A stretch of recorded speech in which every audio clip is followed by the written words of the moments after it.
And we're back with another episode of Before You Buy, that show where we give you some straight up gameplay and our first impressions of the latest games we're releasing. And today, we're talking about MechWarrior 5. One last Before You Buy video for 2019 as, we get closer to the holiday season. We were actually going to stop, but a lot of you reached out and were curious about MechWarrior 5, so we figured one more quickie Before You Buy for 2019.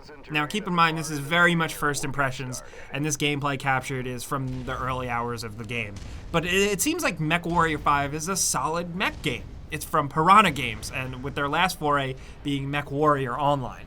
My experience with the series overall is kind of all over the place, to be honest, just so at least you know my approach, my perspective. I played MechWarrior 3 many moons ago, RIP, Zipper Interactive, and then I played that Lone Wolf one from 2004. But MechWarrior 5 serves as the first mainline numbered entry since 2000. This is a long-running series that has kind of bounced around with how hardcore it is, and 5 here seems to, at least to me, serve as a fun entry point. It's focused on single player or cooperative action, and it's all about mech combat and management. It's straightforward. That's it, man. The game definitely doesn't hold your hand. The tutorial is extremely brief and really only gives you the rough fundamentals. It took me a few more hours to pick up on the more nuanced stuff with aiming and targeting and navigation, because all of it is a little deeper than you'd expect. It's a game that is surprisingly okay to jump into, but it takes a little bit more learning to really get the ins and outs. Down to stuff like the way you move or accelerate your robot. I mean, you control the torso and the legs independently and have separate keys for lining them back up. They kind of accelerate more like a car than just like a character you move around with on a joystick. And if you're someone out there who maybe has never touched a game like this, it's a nice little change of pace, but you just gotta get used to it. You gotta learn, trial by fire, and I think that's where the fun lies here. And now, funny enough, the game doesn't really make the greatest first impression. Like, the first big scene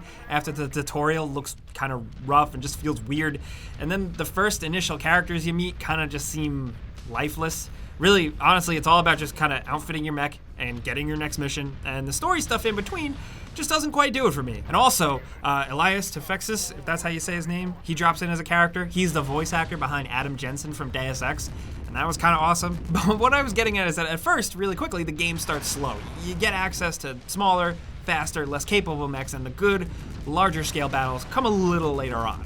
But I like the moment-to-moment gameplay. You can swap on the fly between first and third person view. Depending on your optics, you can mouse wheel zoom in and out extremely smoothly. Mechs stomp around and are clunky and have real weight to them. Weapon impacts are incredibly satisfying from a visual and a feedback standpoint. Timing your cooldowns and shooting and targeting while strafing strategically is key here. And pulling off shots feels good. Environments can be large, but also seem kind of boring though, although I don't know what else they could do with them since they're not really the focus. Thankfully, there is plenty of destruction of buildings and rocks and other stuff that kind of makes up for it for me. Also, visually, the game is inconsistent. Now, on the positive side of it, I love the hangar, and I love the star map. It all looks amazing. And when you're in the hangar, the sense of scale and the moving parts for the mechs, coupled with just some nice lighting and effects, these are the areas of the game where it just really, truly looks the best. Because otherwise, like, the detail is there, but often out in the battlefield and in cutscenes and stuff, the textures look extremely flat and make the game look really dated. It's serviceable, sure, smooth, yeah, but kind of all over the place and disappointing. And thankfully, there's a lot to keep you busy, and I'm enjoying what's on offer. Like, you level up your pilot, but the important stuff is the mechs themselves. You have multiple slots to outfit a bunch of different parts and weapons you pick up along the way, and it's all in a pretty slick and easy to use menu. You can even drag and drop stuff. You can customize your mech with layers of different paint colors as well as a bunch of different designs to stick on. This is all kick-ass because in the hangar, you can freely walk around and look up and see your mechs from the eyes of the little pilot on the ground. All of the details and even the damage you receive during a mission is all visible here. And it's just really, really cool if you like big robots. And speaking of damage and all that, everything here is focused around the economy. Your currency, buying and selling stuff, and managing repair costs and how long the repairs or upgrades will take.